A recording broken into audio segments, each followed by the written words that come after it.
Hi, my name is Michelle Sheppard. I come from different groups like Joy FM and as an LGBTIQ plus consultant within the wider community. And I'm Bronte Price. I'm a news presenter on Joy, and in my full-time life, I'm a gay marriage and funeral celebrant. And that's why I wanted to chat to you today, Bronte. It's been a little over a year now since we've had marriage equality come through. I want to talk about the positives. I mean, we have negatives coming from different spaces. You're, I'll call it a better way, is on the front lines around this.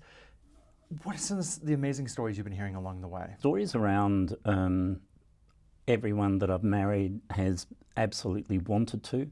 The emotion, I know that emotion at all weddings is kind of pretty high usually for a range of reasons. Every couple that I've married, same-sex couple, has told me that the emotion is just off the scale. And I've found that as well, that often all the guests are crying, that the couple is crying, I'm crying. And that's particularly the case where one of them has been perhaps terminally ill. Yeah. And, you know, you get very emotional during those very personal vows. The big pink gay weddings have not been such of a thing. But there's also been some extraordinary stories around forgiveness. So, for example, ex-wives of gay men being the witness to the wedding, Oh, no, that's to the marriage. good. I like that. Children of the same people being, you know, attendants of the couple getting married, and parental acceptance as well. Okay. There's been lots of that starting to happen. So are we seeing majority of, say, gay men? Are we seeing lesbian couples? Are we seeing some trans folk as well within this? Certainly. So I've just taken my 75th same-sex wedding booking, and I've literally, some of those couples have certainly been part of each of the letters of the spectrum. So, and the ratio for me is about 50-50, gay men and lesbian women, but also some trans and intersex people have married as well, and that's just been amazing. I think you told me a story about there was like one of the trans women, how she was there and there was no support, but she took the other person's name. And yes, and that was done very quickly after the ceremony, and you know, not in a formal legal sense.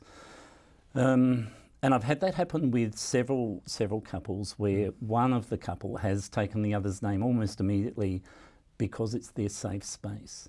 Okay. Because in some cases, blood family just don't accept, have always rejected that person. And so they feel very safe and embraced by their partner's family and friends. Yeah. And so one of the things I've noticed at some same-sex weddings is that there's no blood family there, and a very small number of that person's friends, but the other sides, that their partner's friends and family completely embrace them, support them. One of the things I think I like seeing on the internet is these stories of these women who are like, I'll be your mom if your mom's not going to be there. It's either in like pride marches or weddings or whatever. Do you see many of that as well, where they're like the surrogate, like the taken on mom role? I think one of the things that I haven't seen so much of that. Yeah. What I have seen is that everyone who's invited, so chosen family who's invited to a same-sex wedding, is completely on board. Fully in the moment, maybe sporting the odd rainbow, you know, bracelet or hair colour or whatever, and just showing their support. And that's been something that's been pretty noticeable in lots of same-sex weddings I've done. Now, look, you and I said, you know, this formal setting of flowers and chairs and whatever, and the conversations that were real conversations are really over a table, having a few beers, and just really getting real. Sure. And there's some real stories in here of it isn't all just sunshines and rainbows. There are things like micro weddings and stuff like that. There was this trend you were telling me about. There've been a number of weddings that have been very small and intimate, and so a micro wedding, I think, is something that's got to certainly less than 40 guests. So it's not the big gay wedding, but everyone knows that the wedding is completely legal and above board, and they're there to support the couple. So some couples have got married simply because they want to do the legal bit in a short and simple ceremony. Why would they want to just have the legal bit? Because they might have had the big commitment ceremony 10, 15 years ago, spent a lot of money on that, and just need to do the legals. For some people, it's they might be, one of the people or both of them might be at an age where they just want to make sure that each other is taken care of legally, and marriage, the act of marriage, changes your legal status. Others want to do it because one of them is perhaps terminally ill, and they just want to make sure that they are next of kin, that when they go for the next round of chemotherapy or radiotherapy, that they're the one who's spoken to with respect. And I've had numerous couples with stories where that's just not been the case because they haven't been married. And as recently as last year. And I'm going to dig on this further. You know, I'm going to pull that thread a little bit more. The fears. Yeah. Tell me more about the fears that are still happening despite equality, despite anti-discrimination, despite all this stuff of where we are now here in Australia, that there's still the self-fear, the society fear, Certainly. and these micro weddings just to have that.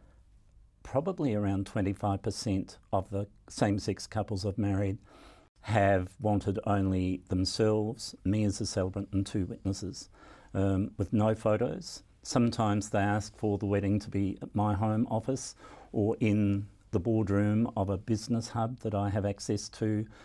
Certainly nowhere in public. They sometimes ask if I can provide the 2 witnesses because they are so deeply closeted that they want no one to know that they're getting married.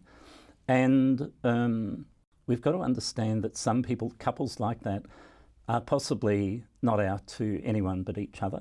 Or they might be out in parts of their lives and not in other parts. So, for example, they could be out to family, but not out at work or at sport. They might be out at sport and family, but not out in church or at work. And there are genuine fears amongst those people, even though we know that there's anti-discrimination legislation and so on, to protect them. It's like water off a duck's back to them. And so they specifically ask no photos. Of course, for a celebrant, that means no opportunities for social media. That means no opportunities for a testimonial. But at the end of the day, it's their choice and it's their life and it's their wedding. It's not mine.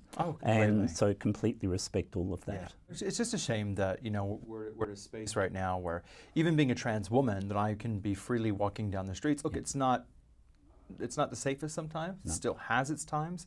We have these things in place, you know, but it's just a shame that we're still having those fears. And the fears are real. And we've got to roll with those fears, I think. And so sometimes it is about their fear of coming out more broadly is around we'll lose family, we'll lose friends, or we'll lose our career. For others, it's a fear of being excommunicated from their church, and religion is really important to them. And those things are real. So, as I said, around 25% of my same-sex weddings have been for those sorts of people. It's been interesting also to marry people from countries where marriage equality is not embraced. Oh, really?